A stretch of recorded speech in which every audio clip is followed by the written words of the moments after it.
my name is Neil. I'm with Dorkaholics. Pleasure to be speaking with you. You too, Neil. Yeah, your character on Lopez versus Lopez really shines a light on a role that I don't think family sitcoms talk enough about. More or less the son-in-law, which I know your character isn't quite there yet. Yeah, almost. How would you describe your character Quentin's relationship with his pseudo father-in-law, George Lopez? I think it's a constant battle. I think that George is kind of going through his own things in life, and so Quentin is a very easy punching bag for him. So anytime he feels kind of cornered or like he's about to get in trouble, it's always easiest to just throw shade at Quentin. And so I think throughout the season, we started off having absolutely no relationship, and then as we've kind of built through, and the last episode, the Lopez versus Van Bryan, was kind of the first time we really got to see that maybe George actually does kind of like Quentin and knows that Quentin is the best person for his daughter. Mm-hmm.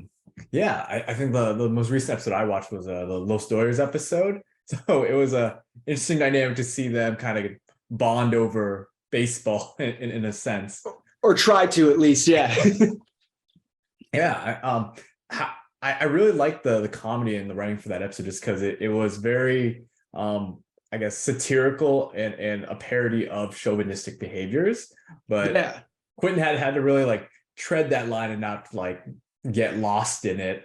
What was your kind of opinion on that type of humor, or even the discussion that it brings up? Well, I always, going into the show, one of the main things I wanted from the character was for him to be the opposite of what majority of television dads that we see now. And so going into this episode, it was, you kind of said it, kind of walking the line of what works and what doesn't. And that's throughout the week of prepping for it and everything, we kind of had to figure out what worked and what didn't, because there were a lot of lines that originally were in there where it was a little too harsh and a little too mean. And Quentin is just trying to fit in, but Quentin is also very much like on the side of Mayan and wants to be with Mayan. And so it was at first a little tough trying to figure out, well, how far would Quentin really go with trying to fit in with this group of guys? But I think we found a really good medium of like, every time he kind of comes off mean, the audience is going to see him as just being dumb. And I think that that's kind of a better way to look at it, rather, because the one thing I didn't want to alienate him and make the audience go, oh, well, maybe he's just as bad as George might be and stuff like that. So it was trying to keep the thing and the whole episode of being about, what is masculinity and what makes a man. But I think Quentin is more about what makes a person. And that's what's important to him. And so throughout that episode, it's like, he wants to fit in, but at what cost? How far is he willing to go before it's too much? Mm-hmm. No, I love that. It definitely shows that Lopez versus Lopez isn't just your typical comedic sitcom, but it's really one of those family shows that has a lot of lessons and life values to share with audiences. What are some of the things that you've learned by being part of Lopez versus Lopez? I've learned how to collaborate with people more. I usually when I'm working and I'm on these sets, I'm just really lucky and happy to be there. And so a lot of times I kind of keep my mouth shut and sit in the back and I say what's on the paper and then I go home.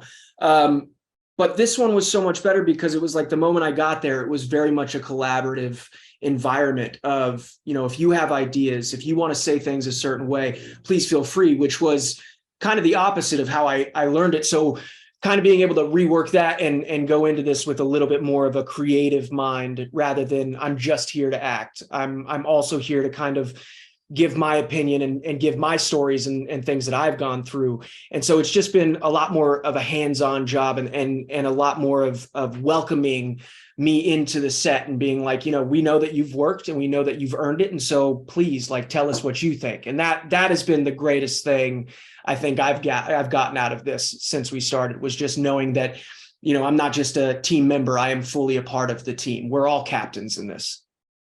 No, I'm so happy to hear that you get to collaborate in this way on the show. What has been your favorite part then of Lopez versus Lopez? I think my favorite part is anytime, we pre-shoot a lot of things. And so then when we do it in front of the audience, we kind of get to be a little more loose and have a little more fun. And George, every scene we do, George has 5 or 6 improv lines that he has in his back pocket that he has yet to reveal to everybody.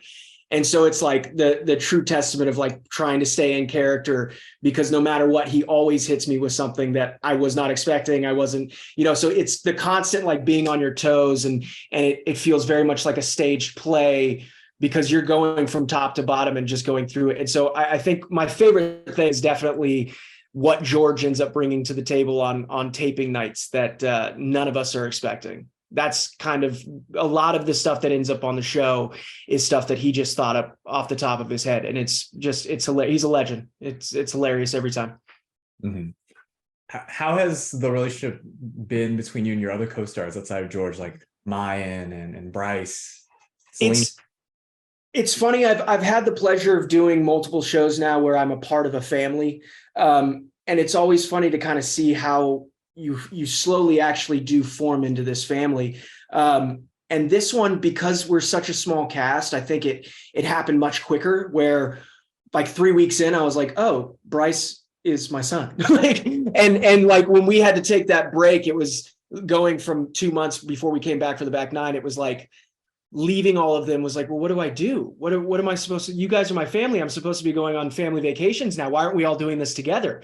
But it's the chemistry and everything, especially with COVID, we, a lot of times you'll chemistry read in room with somebody, but we didn't have that luxury. So, they kind of just rolled the dice and hoped once we all came together to do the pilot that we would all click.